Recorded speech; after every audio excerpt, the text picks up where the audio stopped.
इफ्रा, ये जानबूझकर एक शरारत है क्या? क्योंकि 1300 साल तक तो लाउड स्पीकर था नहीं, तो 100 साल में इसकी क्या जरूरत आन पड़ी है?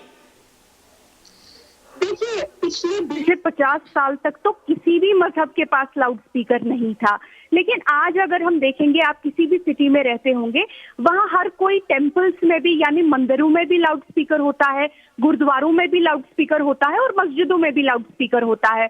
तो क्या जो तारिक फता जी बोल रहे हैं, क्या उनका मानना है कि टेम्पल नहीं बजाता?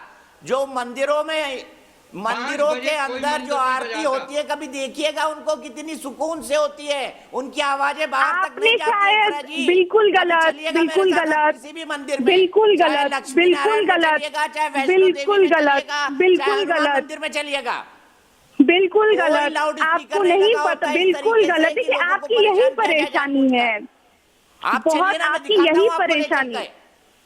जी, आप बोलने देंगे जी, आपकी यही परेशानी है।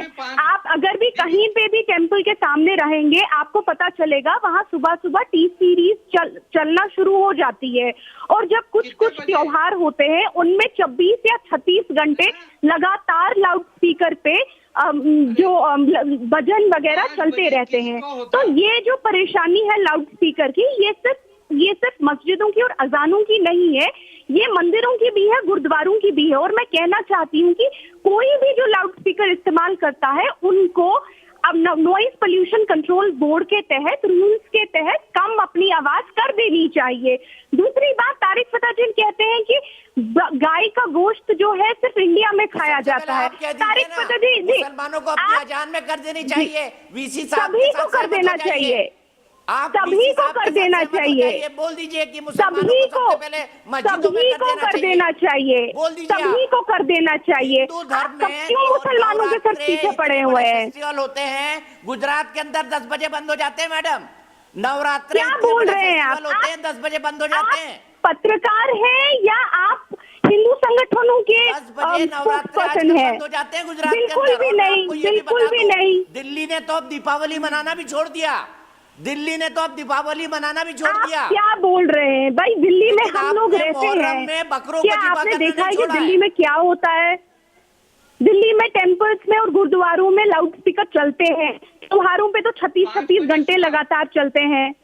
परेशानी आप लोगों की ये है कि आप लोग जो सामाजिक परेशानियां हैं, आप सामाजिक परेशानियों को मुसलमानों की परेशानी बता देते हैं, और यही शरारत है।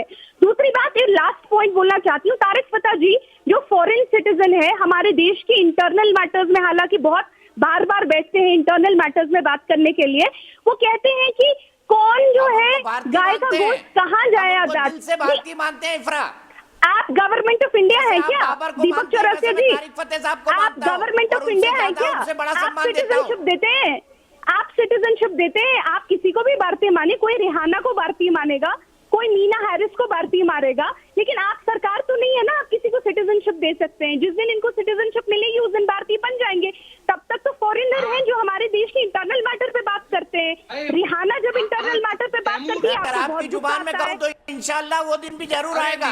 मैं आपकी जुबान में कहूं तो यही कहूंगा, इंशाल्लाह वो दिन भी जरूर आएगा। देखेंगे, जिस दिन आएगा उस दिन देखेंगे। अभी तो फॉरेनर इंटरनल मैटर पे बात कर रहे हैं। दूसरी बात, आपके कनाडा में गाय का गोश्त लोग बहुत खाते हैं, आप वहाँ पे क्यों नहीं पिटीशन शुरू कर देते हैं कनाडा में कि बीफ बैन कर दीजिए? कनाडा और यूएस में आप बीफ बैन की पिटीशन क्यों नहीं शुरू कर देते हैं? मुझे बता दीजिए, कनाडा में बीफ बैन की पिटीशन क्यों नहीं शुरू करते हैं तारिक फता?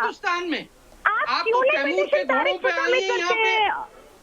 अरे छोड़े मेरे पास सिटीजनशिप है हिंदुस्तान का। ये ख्यालों की दुनिया नहीं है तारिक फता, आप ख्यालों की दुनिया से बाहर निकलिए, ख्यालों की दुनिया से बाहर निकलिए और देखिए आप कनाडा में बैठे हैं।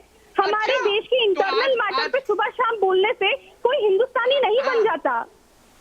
अरे भाई, कश्मीरी भी नहीं बनता हिंदुस्तानी। ठीक है,